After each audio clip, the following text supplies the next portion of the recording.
it's more important to fall in love with the daily habits than it is to fall in love with the result. Because if you fall in love with the habits, the result will happen naturally.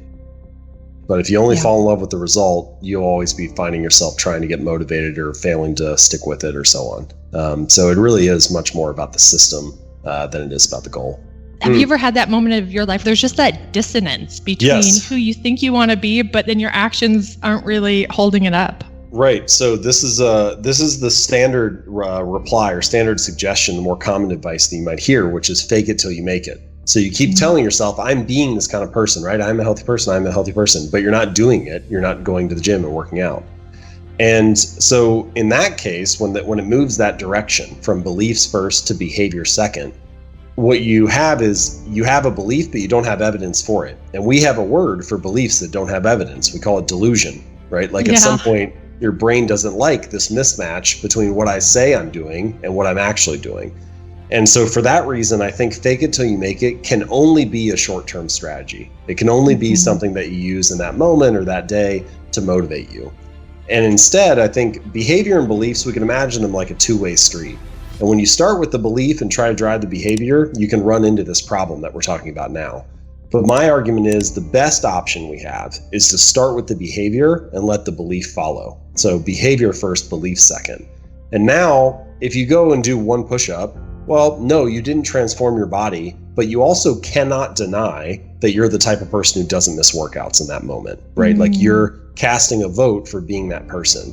And so there's something very concrete about doing the action and letting that drive the belief that you have, because it provides actual evidence, something you cannot deny because you're in the middle of doing it or you had already completed it.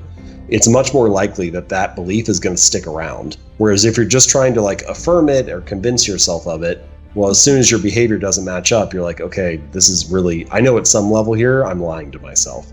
And so I think for that reason, let the behavior drive the belief. We want to change our results, but we don't change who we are or how we look at ourselves. And so I think a better question to ask is not what results do I want, but what type of person could get those results? What type of identity do I need to have to be that person?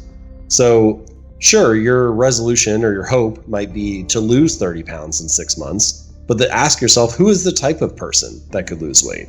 Well, maybe it's the type of person who doesn't miss workouts. Or who is the type of person that could finish that novel? Well, maybe it's the type of person who writes every day. And as soon as you shift from focusing on outcomes to focusing on identity, it changes the way that you approach building the habit. Because then you start to realize, oh, all I'm really trying to do is actually not write the novel. I'm trying to sit down and write a sentence every day. All I'm trying to do is actually not lose the weight. I'm trying to wake up and make sure that I don't miss workouts. And so I think that is probably a healthier way to like merge that idea of habits and identity with the resolutions you set or the goals that you're focused on or whatever it is you want to achieve in the next year. How have you seen people stay consistent and really stick with their habits in the long term? Yeah, there are kind of like two problems with building habits. The first problem is like getting started, and the second problem is sticking with it or sustaining it. And we all feel this way. There's this problem when you start to build a habit, which is you kind of have this like valley of death in the beginning where you're working on it, but the long-term rewards have not shown up yet.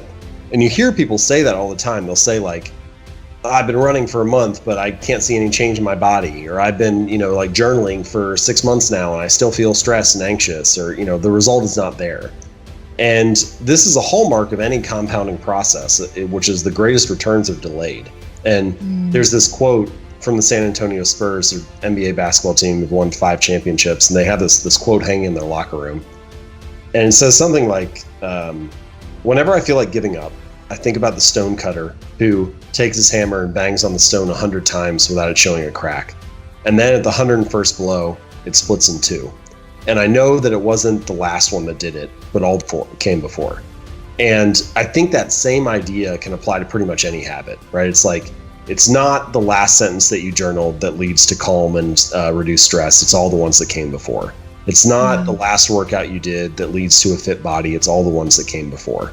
And if you're willing to embrace that idea that you need to build up a volume of work, you need to keep showing up and let those rewards start to compound over time, then you can really see the benefit of sticking with it and of using that mindset to get the habit to last. I had a coach in high school who said confidence is just displayed ability.